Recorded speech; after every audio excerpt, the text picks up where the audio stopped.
ആദരിച്ച് പഠിപ്പിച്ചു തന്ന മതമാണ്. ഇനി അത് വിശദീകരിച്ചാൽ തീരുകയില്ല.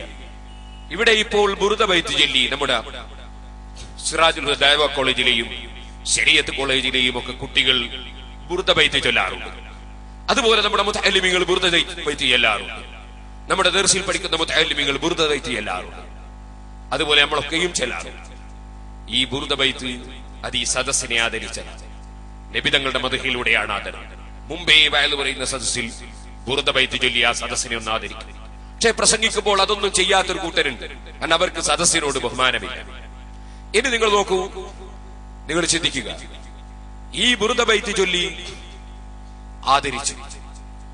ആ ബുറുദ ബൈത്ത് ചൊല്ലുന്നത് പോലെ മുഹമ്മദ് നബി സല്ലല്ലാഹു അലൈഹി വസല്ലം തങ്ങളുടെ മദ്ഹ് ഗാനം പാടി കഅബ് ഇബ്നു സുഹൈർ പറയുന്ന ഒരു സഹാബി. ആ കഅബ് ഇബ്നു സുഹൈർ റളിയല്ലാഹു അൻഹു മുഹമ്മദ് നബിയുടെ കഠിന ശത്രുവായിരുന്നു.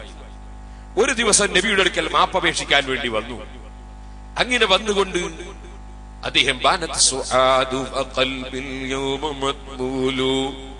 എന്ന് തുടങ്ങിയിട്ട് നീണ്ട പദ്യം ചൊല്ലി. ആ പദ്യത്തിനിടയിൽ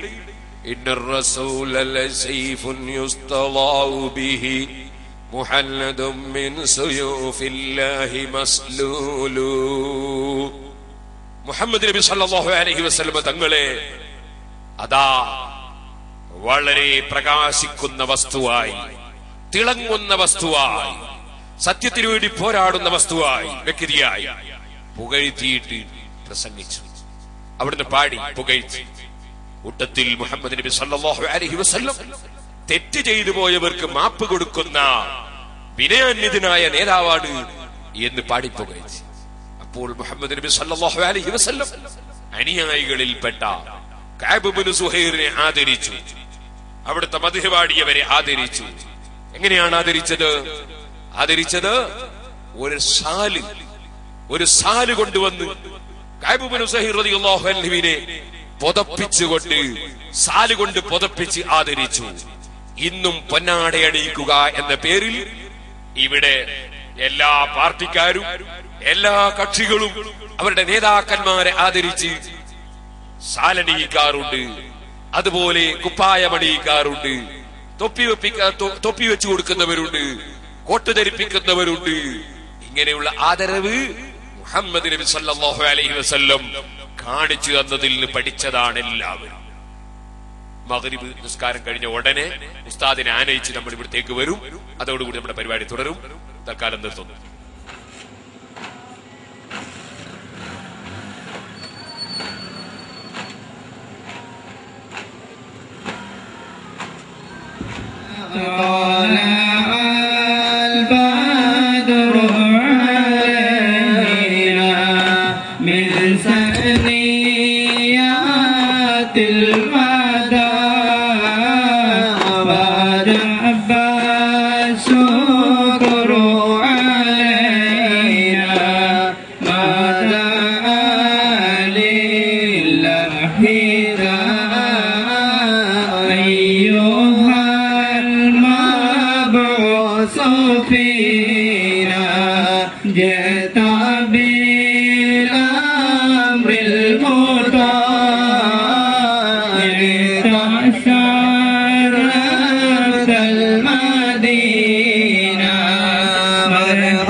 ബഹുമാനപ്പെട്ട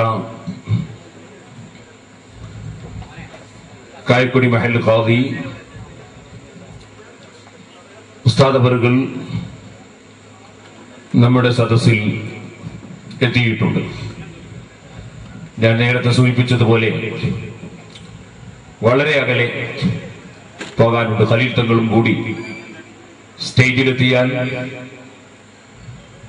നമ്മുടെ ആദരവ് പരിപാടി ആരംഭിക്കുന്നതോടെ ഞാൻ നിങ്ങളോട് സമ്മതം ചോദിക്കും. ഞാൻ പറഞ്ഞു വന്നിരുന്നത് പരിശുദ്ധ ഇസ്ലാം അതിന്റെ അടിസ്ഥാന ആശയമാണ് ആദരിക്കപ്പെടേണ്ടവരെ ആദരിക്കുക,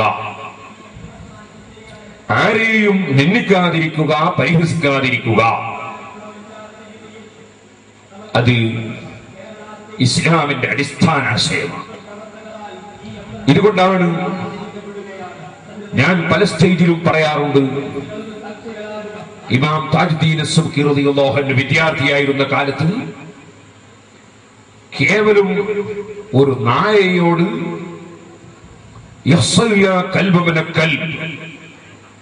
നായന്റെ മകൻ നായെ പോടാ എന്ന് വിദ്യാർത്ഥി കാലത്ത് പറഞ്ഞപ്പോൾ ബാപ്പയായ മഹാപണ്ഡിതൻ ഇമാം സുബ്കി റളിയല്ലാഹു അൻഹു മകനോട് പറഞ്ഞു, മോനെ ലാ യജൂസു ലക അൻ തഖൂല ഹഖദാ, അങ്ങനെ പറയാൻ പാടില്ല.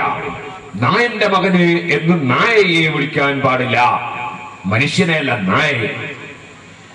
അപ്പൊ മകൻ ചോദിച്ചു, അലീസൽ കൽബു മിന കൽബിൻ യാ വാലിദി, നായന്റെ കുട്ടി തന്നെയല്ലേ, അതിന് നായന്റെ മകൻ എന്ന് പറഞ്ഞാൽ എന്താ തെറ്റ്?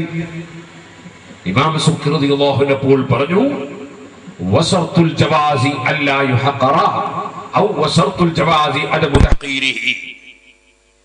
നായയെ നീ നായന്റെ മകനെ എന്ന് വിളിച്ചത് എന്തിനാണ്? അഡ്രസ് മനസ്സിലാകാനാണോ? അല്ല, നായയെ നിസ്സാരപ്പെടുത്താനാണ്, നിന്ദിക്കാനാണ്. അള്ളാഹുവിന്റെ ഒരു ജീവിയെയും നിന്ദിക്കാൻ പാടില്ല, നായയെയും നിന്ദിക്കാൻ പാടില്ല, നിസ്സാരപ്പെടുത്താൻ പാടില്ല. അതും പടച്ചവന്റെ ഒരു ജീവിയാണ്. ഇത് പഠിപ്പിച്ച മഹാനായ ഇമാം സുബ്കി റളിയല്ലാഹു അൻഹു ആണ് ലോകത്തുള്ള മുഴുവൻ ജനങ്ങളുടെയും നേതാവായ മുഹമ്മദുർ റസൂലുള്ളാഹി സല്ലല്ലാഹു അലൈഹി വസല്ലം തങ്ങളെ വിളിച്ച് തേടിയാൽ, ഇസ്തിഗാസ ചെയ്താൽ, നബിയെ ഇടയാളനാക്കി റബ്ബിനോട് ദുആ ചെയ്താൽ, നബി തങ്ങളെ ഖബർ സിയാറത്ത് ചെയ്യാൻ വേണ്ടി ആദരപൂർവ്വം പോയാൽ ഇസ്ലാം എന്ന് പുറത്തു പോകുമെന്ന വാദമുന്നയിച്ച പുത്തനാശയക്കാരെ സംബന്ധിച്ച് ശക്തിയായി വിമർശിച്ച് കിതാബ് എഴുതിയ നേതാവാണ് ഇമാം സുബ്കി റളിയല്ലാഹു അൻഹു. ഇബ്നു തൈമിയ്യ നബിയെ ആദരിക്കുന്ന ഇസ്തിഗാസ, നബിയെ ആദരിക്കുന്ന തവസ്സുൽ, നബിയെ ആദരിക്കുന്ന അവിടുത്തെ ഖബർ സിയാറത്തിന് വേണ്ടിയുള്ള യാത്ര, അതിനെ വിമർശിച്ചപ്പോൾ ശിഫാഉസ് സഖാം, രോഗശമനം, അതൊരു രോഗമാണ്, രോഗത്തിന്റെ ഭാഗമാണ് അതിനെതിരെ എഴുതിയത്. ആദരിക്കുന്നതിനെതിരെ എഴുതുന്നത് ഒരു രോഗമാണ് എന്ന നിലയ്ക്ക് രോഗശമനം എന്ന പേരിൽ കിതാബ് എഴുതിയ ഇമാം സുബ്കി റളിയല്ലാഹു അൻഹു മകനെ പഠിപ്പിച്ച ആശയമാണിത്. നായയെ പോലും നിന്ദിക്കാൻ പാടില്ല. എല്ലാ വസ്തുക്കളെയും എല്ലാ വ്യക്തികളെയും സ്നേഹത്തിന്റെയും ബഹുമാനത്തിന്റെയും കണ്ണുകൊണ്ട് കാണണം.